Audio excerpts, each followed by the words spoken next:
Publik akhir-akhir ini tengah dihebohkan dengan nasib miris kehidupan di Pasar Tanah Abang, Jakarta Pusat.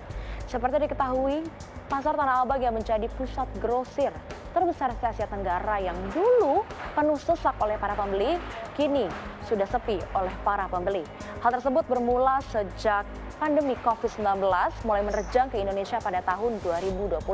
Bahkan setelah pandemi usai, Pasar Tanah Abang tidak pernah kembali seperti semula.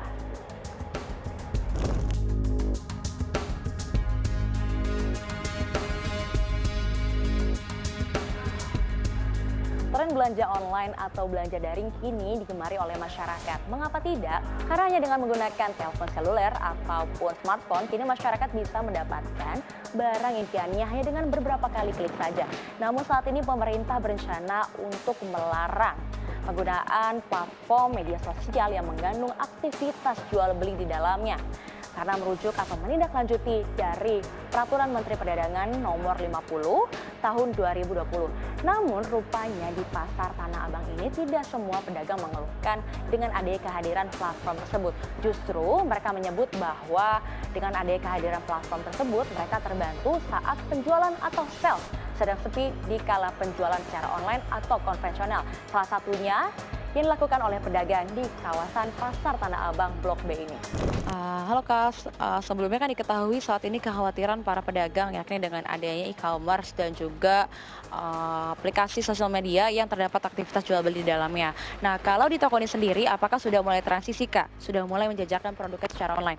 Ya, sudah dari mulai pandemi sudah mulai. Oke, berarti semenjak tahun 2019 ya, sudah mulai menjajakan produknya secara online. Namun bagaimana Kak perbandingannya dengan penjualan konvensional? Sangat beda sih, lebih ke jualan online. Tapi kalau omset, Kalau omset emang ke online mulu yang lebih banyak. bisa berapa persen Kak kenaikan di online ini Kak?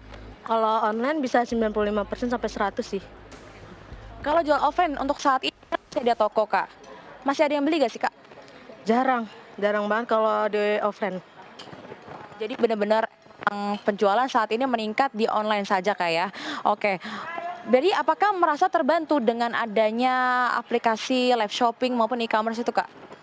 Terbantu, sangat terbantu. Iya, sangat bantu. Iya. Oke, jadi berarti memang toko sudah mulai transisi dari awal pandemi hingga sekarang untuk berjualan secara online, betul ya?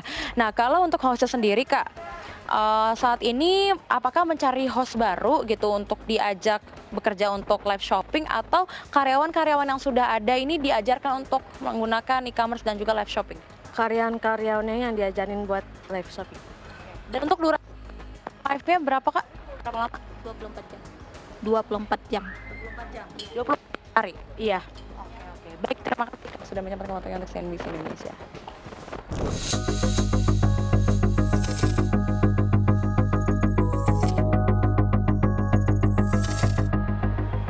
Namun pemirsa, ada juga sebagian pedagang fashion atau busana di Pasar Tanah Abang ini yang mengeluhkan pendapatan mereka anjlok yang dikarenakan gempuran barang-barang murah dari aplikasi atau platform media sosial yang melakukan aktivitas jual beli tersebut.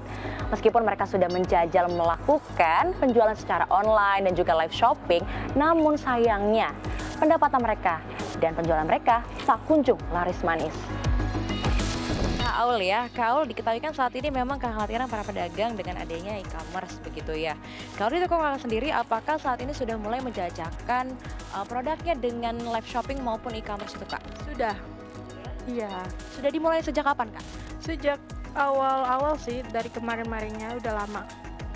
Dari semenjak pandemi atau semenjak toko di offline ini atau konvensionalnya sepi Kak? Semenjak offline ini. Berarti memang kenapa saat ini beralih ke aplikasi live shopping dan juga e-commerce Kak, online shop ini? Ya karena kalau di online kan itu ada gratis ongkir, ada cashback gitu ya, segala macam diskon-diskon gitu. Tapi kan ini sebelumnya toko konvensional ya Kak ya?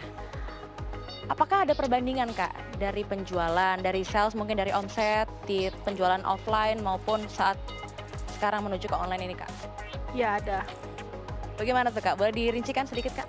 Kalau di offline itu kita harus biaya service cash, terus token juga ya. dan lain-lainnya, harus bayar sewa gedungnya juga, tokonya, dan juga bayar karyawannya. Tapi kalau pendapatannya sendiri kan lebih besar dari online apa konvensional, Kak? Kalau online kita ini baru mulai ya, belum ada yang minat. Kalau Shopee dia ada yang banyak check out. Sudah mulai menunjukkan ada sales ya. Jadi sekarang mulai transisi begitu. Tapi apakah merasa terbantu, Kak, dengan adanya aplikasi e-commerce ini, Kak?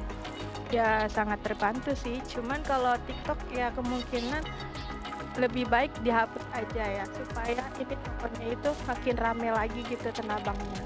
Jadi Kakak lebih pro untuk aplikasi tersebut dihapus ya? Ya, Jadi memang lebih mengutamakan konvensional, Kak, jualannya. ya supaya lebih rame lagi. Kalau sekarang durasi live berapa, Kak, sehari? Sehari nggak tentu sih, ada yang sejam, kadang sejam 2 jam gitu.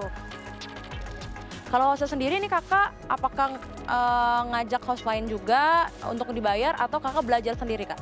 Aku sih belajar sendiri sama temen juga.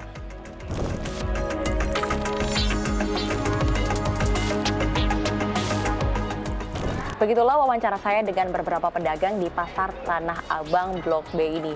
Memang nyatanya di Pasar Tanah Abang ini sangat-sangat sepi. Namun saat ini para pedagang berupaya untuk terus berjualan secara daring meskipun dengan keterbatasan yang ada. Sementara itu, Menteri Koperasi dan Usaha Kecil Menengah Teten Mas Duki menyimpulkan bahwa sebenarnya justru para pedagang di Pasar Tanah Abang ini sudah mulai berjualan secara daring untuk di semua platform. Namun mereka tetap kalah bersaing karena gempuran produk-produk impor yang murah. Oleh karenanya kita harapkan pemerintah dapat mengambil langkah tegas mengenai regulasi dan juga aturan main terhadap penjualan secara konvensional maupun secara daring. Dari Jakarta, Serliana Salsabila dan juru kamera Muhammad Iqbal, tim liputan CNBC Indonesia.